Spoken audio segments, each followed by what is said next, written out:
Welcome back to some new r/petty revenge stories, where people share small victories over those who wronged them. I hope you had a great day.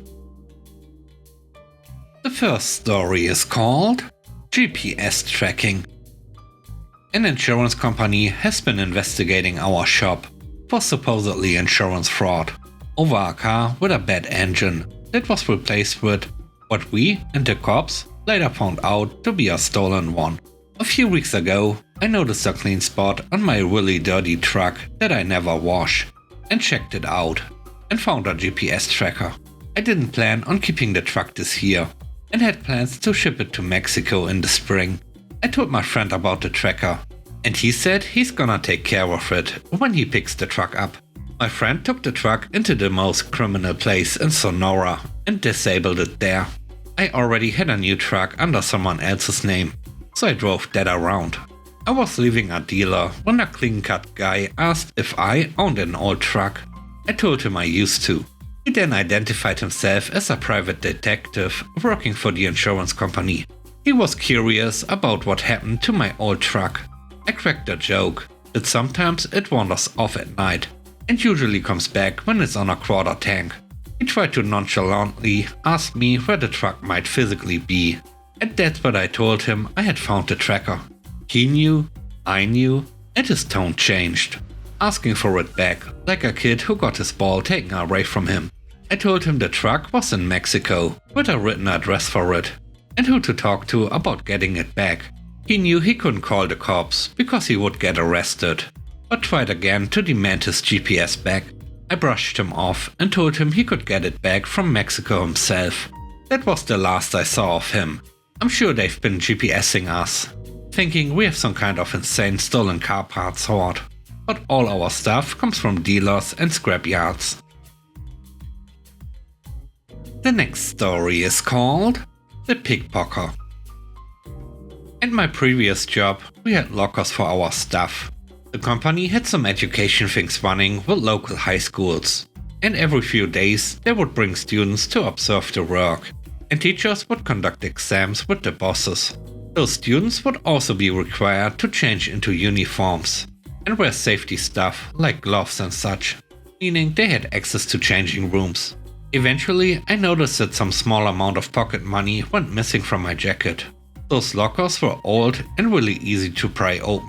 We knew about that, the company knew about that, incidents happened before, but the response was always, "We will fix it next month."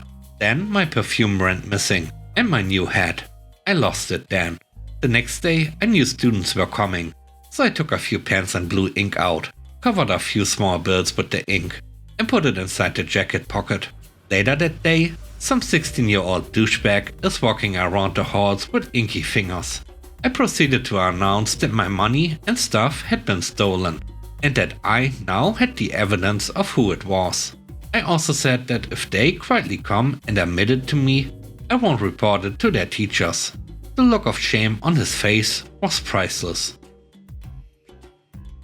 The third story is called Home Purchase.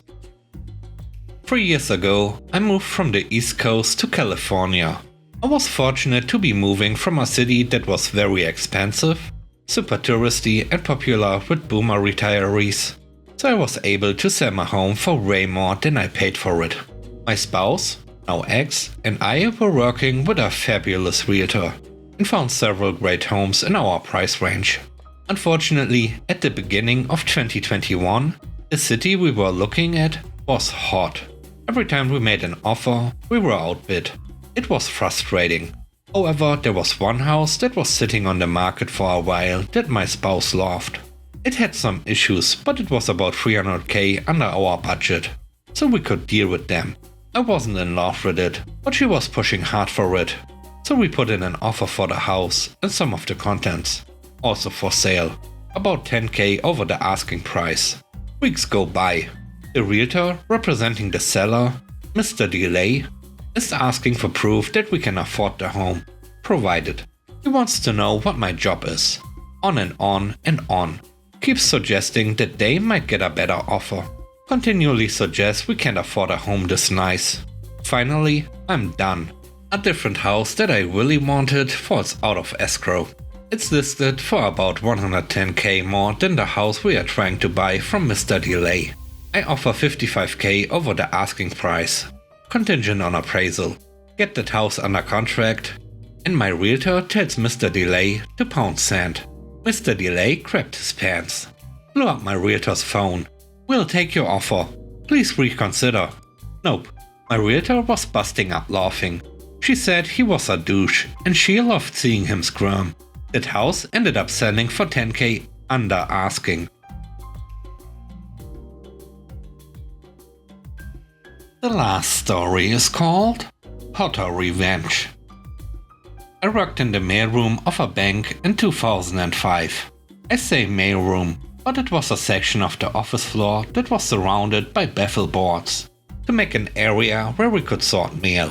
The best part of the job was stacking the mail onto a little trolley and delivering it around the floor. It meant I got paid to be offered biscuits and have banter with lots of people. On one side of the mailroom was a telephony department that handled all the secured collection calls.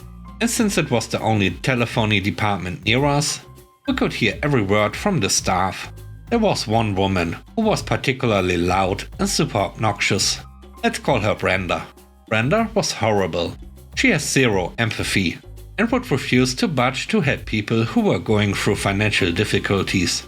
I get that there's a limit to what you can do, but she seemed to relish the pain of people and had a major attitude problem.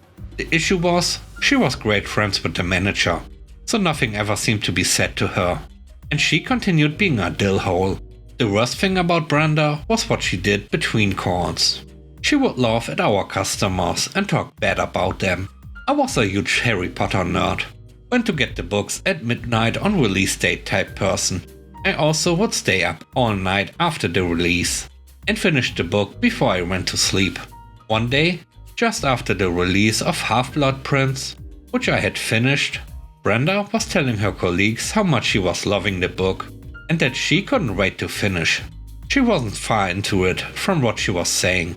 I emailed my friend who worked in mortgages, who was also a Potterhead, and thought Brenda was a crook. I explained, and he practically ran to my desk.